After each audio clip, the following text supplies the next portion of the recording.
एक बड़ी खबर आ रही है। सवारियां लेने की होड़ में 13 लोगों की मौत हुई थी। लक्ष्मणगढ़ बस हादसे पर लोगों का गुस्सा फूट रहा है। मर्द ड्राइवर के खिलाफ भी मुकदमा दर्ज कर लिया गया है।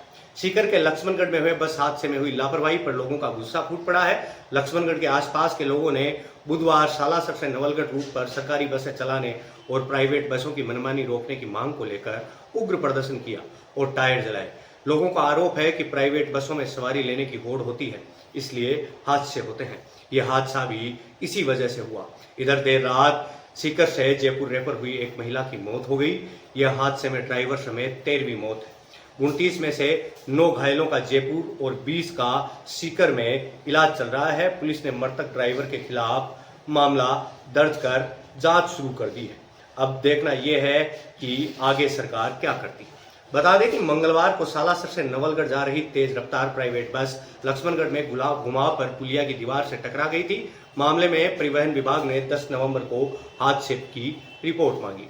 लक्ष्मणगढ़ के एसएचओ महेंद्र सिंह ने बताया कि बस ड्राइवर प्रमोद सिंह उम्र 35 साल के खिलाफ नामजद मामला दर्ज किया गया है। बस में सवार लोगों से प्राथमिक पूछताछ के आधार पर बस ड्राइवर की लापरवाही का मामला सामने आया है। वह बस को स्पीड से चला रहा था, इसके चलते 13 लोगों की मौत हुई है।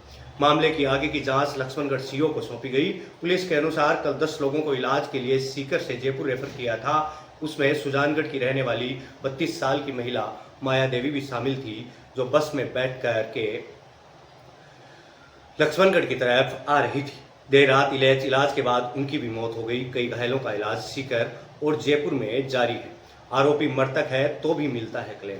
क्या ड्राइवर की वजह से एक्सीडेंट हुआ तो क्या ड्राइवर को भी क्लेम मिलेगा? सीकर के वरिष्ठ एडवोकेट राजेंद्र हुड्डा ने बताया, ऐसे मामलों में आरोपी मृतक है तब भी मामला दर्ज किया जाता है। आरोपी के मृत होने के चलते कोर्ट में केस नहीं चलता, मामले में एफआईआर लग जाती है, लेकिन मृतकों और घायलों के परिजनों को पुलिस की रिपोर्ट के आधार पर क्लेम का दावा कर सकते हैं। तो ये एक बात सुखद है। दूसरी नरेंद्र मोदी ने प्रधानमंत्री कोष से भी कुछ मुआवजे की घोषणा की है। बुधवार को लक्ष्मणगढ़ के जाजोद में घटना से आक्रोशित ग्रामीणों ने चक्का जाम कर दिया और टायर जलाकर प्रदर्शन किया। ग्रामीणों ने हादसे को लेकर कहा कि इस रूट पर सरकारी बसों का संचालन नहीं किया जा रहा है। ऐसे में प्राइवेट बस ड्राइवर मनमानी करते हैं। ग्रामीणों ने बताया कि सवारियां ज्यादा लेने के लिए कई बार तेजी से बस चलाते हैं, किराया भी ज्यादा वसूलते हैं। वही ग्रामीणों ने कहा, जिस रूट से बस आ रही थी उसी समय अन्य बसें भी इसी रूट पर थी। ऐसे में ज्यादा सवारियां लेने के लिए ड्राइवर अन्य बसों से तेज चला रहा था। जिस बस से हादसा हुआ वह रूट परमिट की बस थी, जो आमतौर पर यूनियन के अंतर्गत चलती है। इनका किसी जगह पहुंचने, रुकने और वापस रवाना होने का फिक्स टाइम होता है। यदि उनमें भी किसी प्रकार की देरी हो तो पेनल्टी भी चुकानी पड़ती है। वहीं कंडक्टर का भी बयान आया है कि ड्राइवर प्रमोद ने 15 दिन पहले ही ज्वाइन किया था। वह कभी तेज बस नहीं चलाता था। आज पता नहीं उसे ऐसे क्यों चला रहा था। अब वो इस प्रकार से चला रहा था, लेकिन वो कई जिंदगियों को लील गया। अब इसके बारे में क्या बात करें।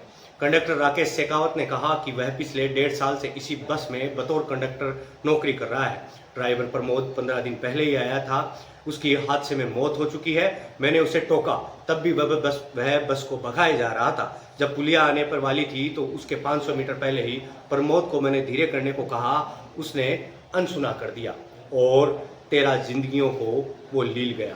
वहीं हम बात करें तो जानकारी के अनुसार आरटीओ की ओर से हादसे को लेकर एक रिपोर्ट तैयार की गई है। इसमें बस ड्राइवर की लापरवाही और बस का घुमाव पर बेकाबू होकर पुलिया की दीवार से टकराना सामने आ रहा है। इसके साथ ही हादसे को लेकर स्टीयरिंग या ब्रेक फेल होने की आशंका भी जताई जा रही है। हादसे वाली जगह पर घुमाव का कोई साइनेज भी नहीं है। आरटीओ अधिकारियों के अनुसार बस का फिटनेस 22 अक्टूबर 2025 तक का है। बस का इंश्योरेंस भी 22 सितंबर 2025 और परमिट 2027 तक का है। इसी बस का 2022 में एक चालान भी हुआ था। इन 13 लोगों की मौत हो चुकी है। वो 13 लोग कौन कौन हैं? हादसे में मरने वाले 13 लोगों में लक्ष्मणगढ़ निवासी आनंद कंवर, उम्र 40 साल, पत्नी केशव सिंह, सीकर निवासी बाबूलाल, उम्र 30 साल, पुत्र